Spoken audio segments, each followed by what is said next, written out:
just so you know, the reason why we do this is because what the president of the United States and his aides and his PR people and his communications director and his, Sean Spicer and this Steve Miller dude and Rudy Giuliani and all the people around, what they say matters. The court actually listened to what Stephen Miller said, and the judge said a reasonable, objective observer would conclude that the executive order, the new one, was issued with a purpose to disfavor our particular religion, because his administration and Trump himself said that. They have said that. Donald J. Trump is calling for a total and complete shutdown of Muslims entering the United States until our country's representatives can figure out what the hell is going on.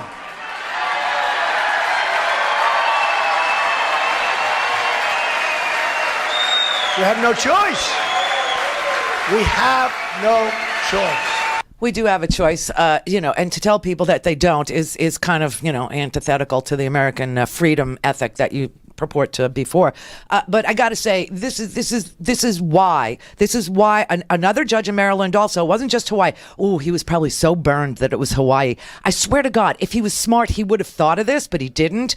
To tie it to Obama's deep state, that it was a Hawaiian judge. See, just not bright enough to do it last night. Not bright enough. Just decided to say, he hated this judge. He hates the judicial branch. He actually threatened to dismantle the Ninth Circuit Court of Appeals. He actually said, should I take it apart? Should I just disband the Ninth Circuit? I mean, you cannot have a president in the executive branch threaten the co-equal judicial branch with taking it apart. Okay? It doesn't, it's not just antithetical. It is against our constitutional government. It is against what the Constitution set up. 3 co-equal branches. One to check the other. Other one balances this one. If that one does something, then this one can say, check. And then that one can say check. And then this one can say checkmate because they've come up with the best argument. That's how democracy works. An idiot boy doesn't get it. He actually stood on a stage last night. And of all the things, I'm telling you, the media always misses the actual story. The story is that he stood on a stage last night and he said, should I take apart the Ninth Circuit? Should I? Just look at our borders. Oh, stop it. I can't. Just look at our borders. Believe me, you are so much more protected in 54 days over here. So anyway, another judge in Maryland, he wrote explicit, direct statements of President Trump's animus towards Muslims is why they know that this is it's an offense to the First Amendment. It's an offense to the Establishment Clause. In other words, if you plan to do something wrong, you shouldn't spend months on the TV crowing about it. Your words matter. So here you have 2 judges who say Trump himself would and did defeat his own bill. His own executive order. Sorry. His own executive order. It's amazing. So anyway, he's not doing very well. Your Donald Trump isn't. No. Sorry, Trump pansies.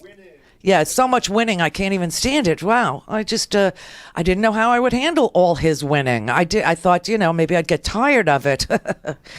Yeah, all this winning. Meanwhile, here, the health care bill is going down in flames. You heard Paul Ryan today, I hope. He said, all right, back to the drawing board, basically.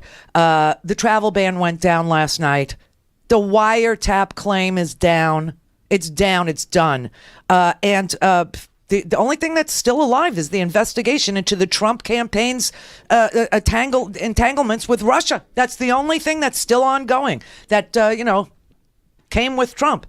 Other than that, the health care bill is not going to survive. Listen, if it makes it out of the House, it won't make it into the Senate. And the Senate is begging, please don't send us this piece of crap. Please don't do it. Please. Because, listen, if it's going to be changed, if the bill is going to be changed, and it is, why would you vote for it?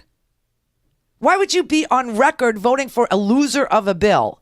So this kind of hobbles the White House's ability to get this bill voted on positively through the House. I mean, he's so stupid. He doesn't understand what he's saying. He doesn't understand what he's doing. The tweeting is just bizarre. But His health care bill is going down. His travel ban went down last night. He keeps on saying the wall is being built as we speak. It's being designed right now.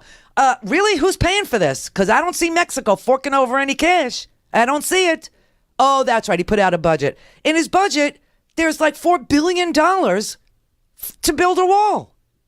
So you're paying for that. And you're going to be paying for that. Rural America, you'll be paying for that at your own expense. Because if you look at his budget today, he made countless promises to you, didn't he? To revitalize and protect rural and small town America, didn't he? Didn't he say he was going to invest in in your infrastructure? He was going to make it great again, right?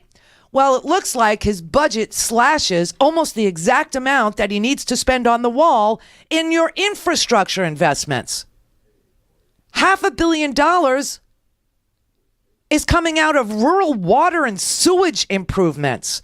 $2.6 billion in infrastructure investments. I mean, he's completely attacking rural America in this. He's also going after clean air and water. He goes after college affordability, cancer research, you name it, the whole gamut. So you're going to pay taxes and you're going to get nothing domestically from this budget. From this won't make, this won't pass either. But, if this was the budget, you would get nothing. You know who gets everything? Defense contractors. They get everything. Not the people who serve. No, their salaries. There's nothing in there for a salary increase for deployed, military or for, help for, stay-at-home moms while their husbands are deployed, or vice versa for stay-at-home dads while their wives are deployed. No, nothing in here. But everything that he said about rural and small town voters, he destroys in this budget. Destroys everything.